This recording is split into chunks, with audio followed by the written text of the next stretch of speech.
I slutet av september 2022 arrangerades PENs internationella kongress här i Uppsala.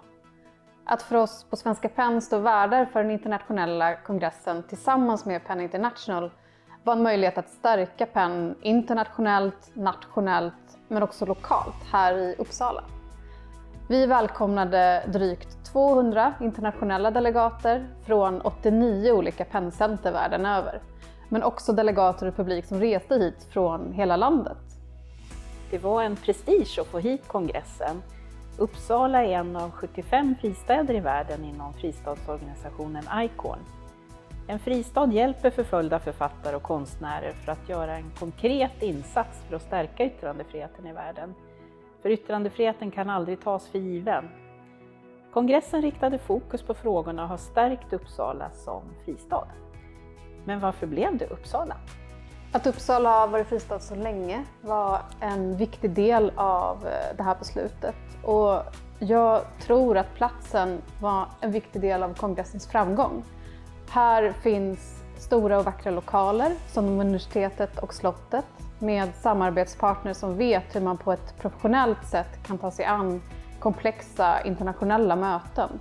Och att få ett så professionellt, nyfiket och varmt mottagande var väldigt roligt. Men för mig var det också viktigt att arrangera på ett sätt som stärker PEN långsiktigt och låta det internationella nätverket möta lokal kunskap och få fler att äga frågan om yttrandefrihetens utmaningar.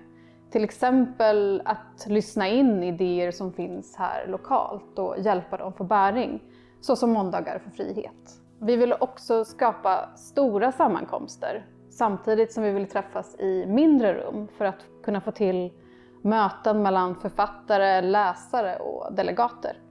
Till exempel samtalet på den otroligt charmiga lilla bokhandeln English Bookshop. Ett annat exempel är bokbanden som vi gjorde tillsammans och som sattes på förbjudna böcker hos bokhandlare och bibliotek runt om i Uppsala. Det var ett sätt för oss att tala direkt med läsare i alla åldrar. Ja, bokbanden sattes på förbjudna böcker på alla bibliotek i Uppsala. Och så fanns en QR-kod till en lista med förbjuden litteratur.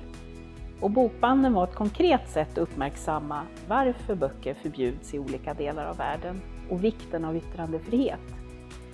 Den internationella kongressen stärkte samarbetet mellan PEN och ICORN och synliggjorde frågorna och breddade ägandeskapet i kommunen. Men framförallt har den utvecklat och skapat nya mötesplatser och samarbeten i det lokala kulturlivet.